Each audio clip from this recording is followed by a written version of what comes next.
Are you ready to transform your summer into an epic splash-tastic adventure? Say goodbye to wasteful, single-use water balloons and hello to the ultimate in reusable, eco-friendly fun with reusable water balloons. Check out the link in the video description to get yours on Amazon today. Gavin Plumb's plans to kidnap, rape and murder TV presenter Holly Willoughby were so depraved and vile they cannot be made public, a court has heard.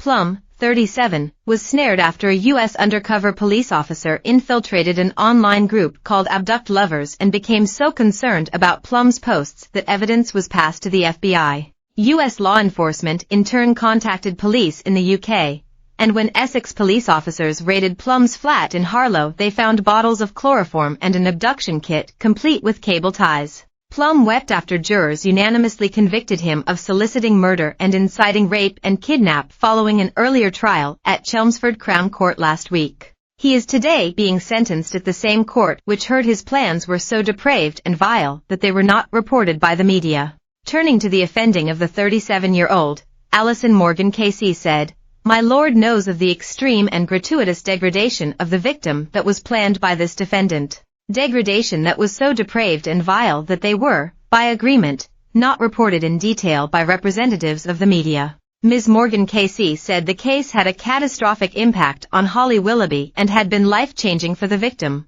both in private and personal terms and, indeed, professionally. "The extent of the shock and fear of this offending has been impossible to convey. It's investable that, the trial, has exacerbated the trauma for this victim. We say more broadly that offending of this type, as Ms. Willoughby said in her public statement, has a broad impact on women. Women should not feel unsafe when going about their daily lives." Ms. Morgan gave details of victim impact statements made by two of Plumb's previous victims.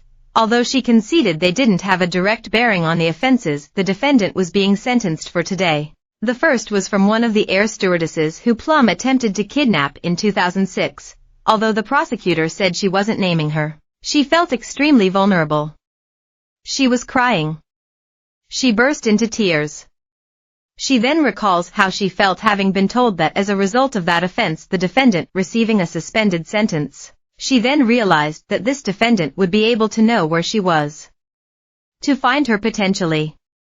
To know from the circumstances of the offense the clothing that she was wearing, where she walked. She sought support from the police in that regard and felt vulnerable for some time. She lived in the same area and used the same routes. That sense of vulnerability was only removed when she moved from the area. She feared all men as perpetrators and when near men whether she was safe. She stopped going out after dark and looked around her to see if anyone was there. Using the woman's words directly, she added, "I clearly remember when Gavin Plumb grabbed my leg. How it felt to have his hand on me. It was a disgusting feeling." Knowing of these new offenses, it has brought up a lot of emotions. The second victim impact statement came from a woman who was a teenager when she was falsely imprisoned by Plumb in 2008 when he bundled her and another girl at knife point into a stockroom at Woolworths where they all worked. Miss Morgan said, she felt a permanent sense of worry as the defendant remained in the same area as she did in Harlow. She worried she would bump into him when he was released. Although there was an order that stopped him from contacting her, she felt a sense of fear returning to work and in particular where the incident took place. Hearing of these matters made her think of what could have happened to her if she had not managed to run away from him. She's thankful it did not turn out worse.